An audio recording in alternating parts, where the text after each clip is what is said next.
Bonjour, my name is Alice, welcome back to my channel. We've talked a lot about the manosphere on YouTube, especially in the commentary, video essay sphere. One thing that really stood out for me, the conclusion to most of the videos on this topic, was the need for men to create and relate to healthier forms of masculinity. I remember feeling optimistic to see more and more creators embody those ideas. I was convinced that it was men's job to create a movement of healthy boys only. You know, I often hear that feminism doesn't care about men, which is absolutely not true. Feminists have been extending a hand to men since the inception of the movement. Feminism has never been just about women. It's a social project that benefits all of us, including men. So this time I thought, men are going to do the work. They're going to figure it out by themselves. Now I risk appearing as pessimistic, but men promoting healthy forms of masculinity have existed for a very long time, and it hasn't worked. Since the 1960s, men's movements have appeared and disappeared. They all started with good intentions and transformed into some weird anti-feminist groups similar to today's men's rights movement. For instance, I recently came across a video from an increasingly popular French left-leaning channel called Blast. The interviewer had invited Pablo Servigne, the founder of collapsology, a branch of the climate movement that works on predicting the end of the world. I found Servigne really charismatic, calm, in touch with his emotions. As a scientist, he talked about the roles of emotions in social movements and in communicating science to the masses. He distanced himself from the authoritative figure of the facts of a failing scientist to embrace a more humane approach. Wow, I thought, that's healthy masculinity on full display. That makes me optimistic. I immediately sent the video to a bunch of male friends on the group chat we have, and I was immediately calmed down. To put it shortly, Pablo Servigne is a bit weird. Let me explain why. First of all, the guy predicted the end of the world for 2020. I have a clip of him saying it in case he wants to accuse me of defamation. You said it, Pablo. But if we take him seriously, because many people take him very seriously, his books are bestsellers. Pablo investigated how we can prepare ourselves for the end of the world. The tone of his books is catastrophic, but it's not just about him. We as a society feel very pessimistic when it comes to anticipating the future. Timothée Chalamet, the only scientist I truly listen to, said in an interview that societal collapse was in the air. We are fucked. Depressed. Books we write, the films we make, everything is super depressive, super apocalyptic. So obviously collapsology, the scientific version of the 2012 movie, is going to be popular. We'll have time to go more in depth into the theorization of societal collapse and how concerning it is in other videos, but for today I just want to focus on when the manosphere meets the climate movement. But before that, I'd like to introduce you to today's sponsor, The Guardian. The Guardian Weekly is kindly sponsoring this video today.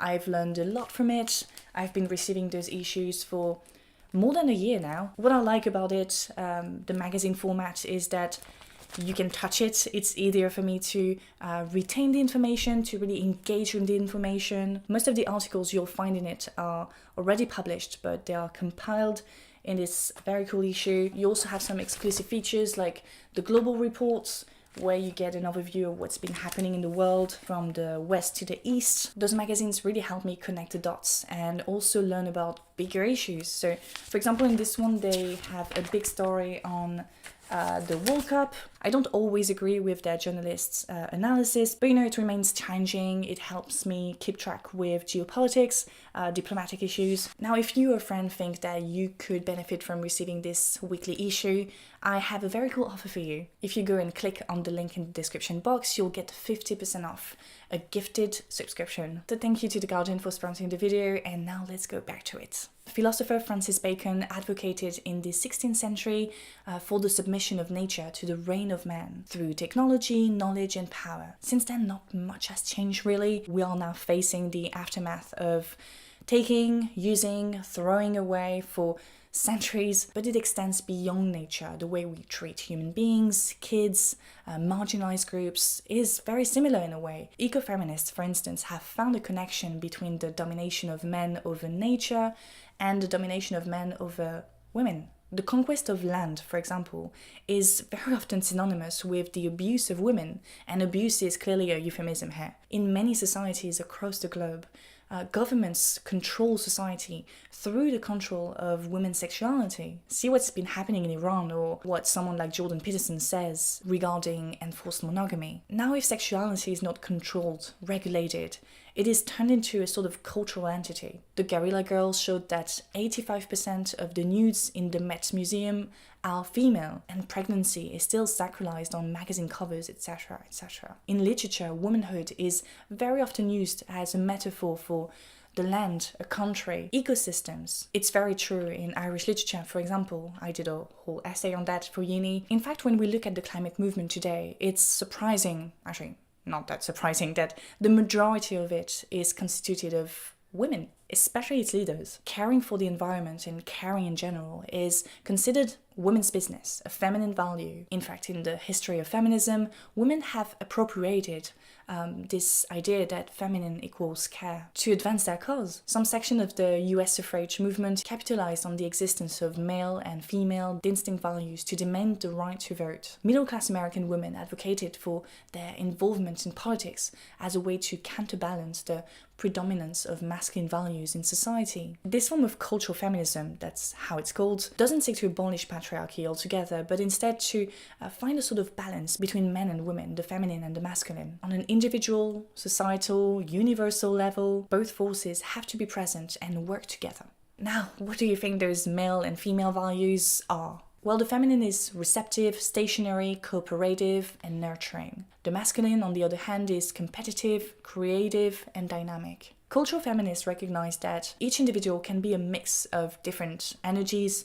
A man can be nurturing, a woman can be aggressive, but in the end, the incentive is to make your energy coincide with your gender at birth. On social media, for instance, the popularity of New Age spirituality has helped in spreading the belief in feminine versus masculine energy. The issue, though, is that having masculine energy as a woman is always framed as something bad, something you need to get rid of. Also, in one of her video essays, Tinoir noticed that most of the tutorials explain how to develop your femininity more often than not translated into developing a feminine aesthetic, so looking feminine. In other words, the language of spirituality is used to reinforce gender binaries, and it therefore cancels irregularities. Those influences operate at the individual level, they belong to the world of self-help. However, what they promote is coherent with a vision of politics of the world that I personally find very regressive. So who are the cultural feminists? How can I spot them?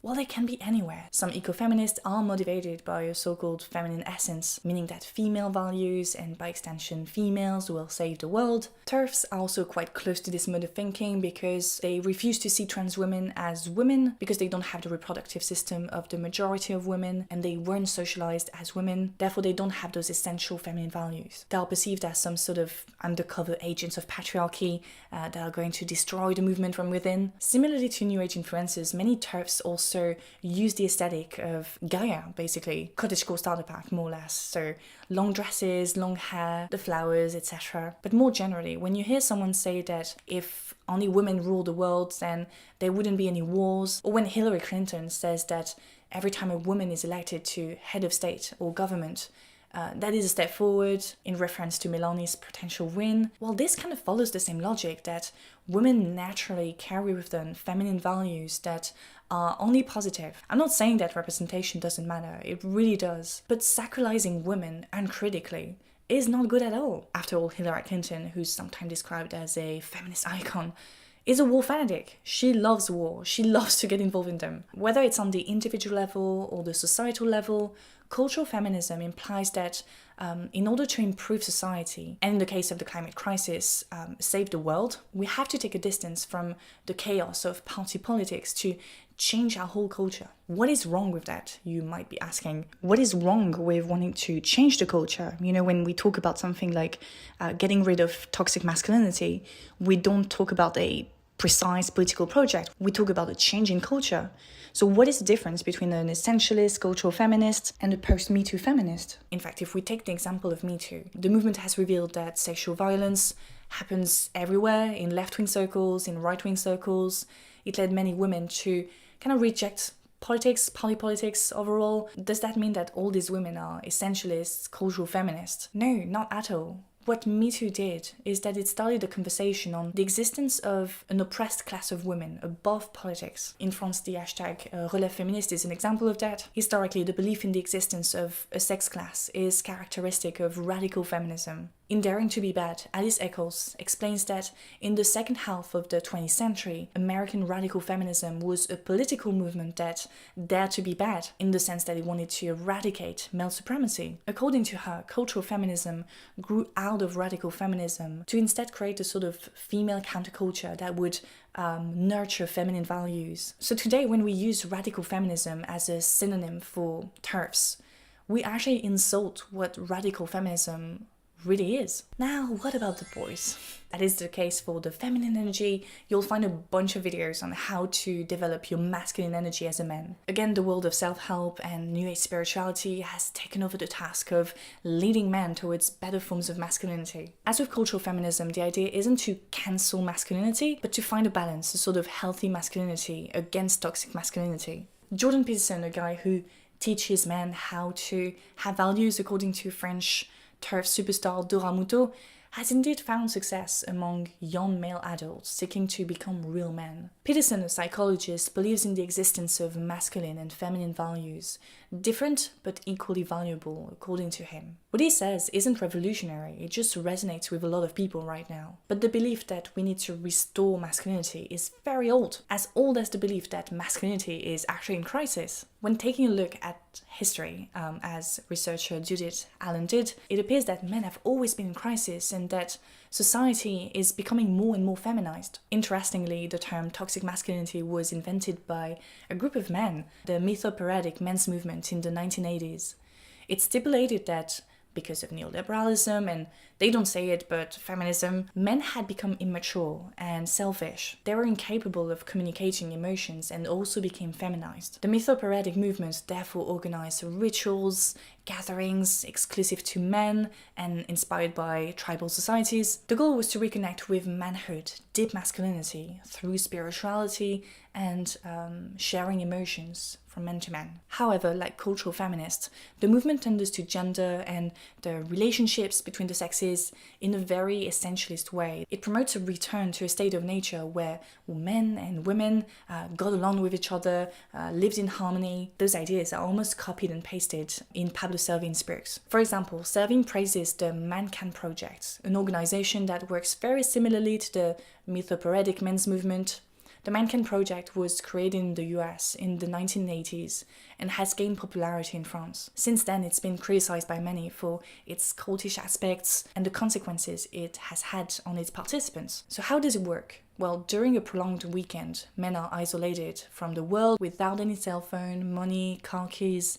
Their names are replaced by numbers, they only get 4 or 5 hours of sleep, eat very little, have to get naked for long periods of time, and are also forced to share childhood traumas. The retreat has been traumatic for many participants and their relatives, their families. A relative, for example, shared that when her partner came back, he became very aggressive, very commanding. He demanded divorce and was very strict with the children. This experience is strangely coherent with what happens to a lot of men who go to men-only events, men-only gatherings for long periods of time. In his book titled The Crisis of Masculinity, Professor Francis Dupuy-Derry looked at a variety of men's movements in Europe and North America and came to the sad conclusion that those groups, even if they started with very good intentions, almost systematically became very toxic. Some of these movements started as pro-feminists, they wanted to deconstruct masculinity, they wanted to help men who had been violent, but unfortunately, putting a bunch of men in the same room to talk about how they oppress women or how they're violent had the opposite effect. Participants quickly find excuses, put the blame on women, on feminists, for wanting to change what it means to be a man. You know, what if they were the victims? Now the rhetoric of the crisis of masculinity or the need to restore deep masculinity becomes even more effective in the context of the climate crisis. If society is on the verge of societal collapse, then it becomes urgent to forge the culture that will help us live through it. In his books, Pablo Servine defends that mutual aid is going to help us get through the collapse. More precisely, Servine wants men and women to reconcile and live in harmony. He presents himself as some sort of anti-toxic masculinity guru, claiming that men need to embrace their feminine side. In fact, that's precisely what most men's movements started as, but what happens behind closed doors? What happens when women aren't part of the conversation anymore? I'm not gonna lie, it's really hard to criticize people like Pablo Servine or other positive masculinity gurus because they are doing something great. They are helping man. In the case of Pablo, people will say that he's innocent, he's in touch with his emotions. I mean, look at him. He looks like a cute tofu-eating Che Guevara. But you know what? I really don't want to see him or people like him at the forefront of the climate movement. Honestly, I really don't want people to read his books on what the future could look like post-collapse. Because I don't trust him. I mean, first of all, the guy lied to us about the end of the world. That's very naughty. And because I don't want a world based on some sort of feminine versus masculine energy. That's very essentialist, and as we've shown throughout the video, it naturally excludes those who don't conform to gender boundaries, even if that wasn't the intention in the first place. You know, it's not surprising to me that while the climate movement is clearly diversifying, the world of collapsology, survivalism, is still very white, still very manly. My vision of what the climate justice movement should be is very different. The movement should be action-oriented, deeply political, not cultural, inclusive, and connected to social justice. The rhetoric of societal collapse, replacement, decline has been used and abused by the wrong people. Conservatives, fascists, white supremacists. So it's something we have to be extremely cautious about. We are forced to face huge transformations because of the climate crisis. But it's in our power to frame it as something positive. We can redefine what growth means. That's it for today. I hope you enjoyed the video. As always, we can continue the discussion in the comments section. Don't forget to like, to subscribe, if it's not done already. I would like to thank The Guardian for sponsoring the video. I would like to thank my Patreons for their support. You'll find a link in the description box if you want to support the channel. And a special thank you to Donaj, Alex, Sam, Manuel, Dakota, Jay, Benjamin, Oswald, and Carla. And yep. I'll see you very soon. Salut!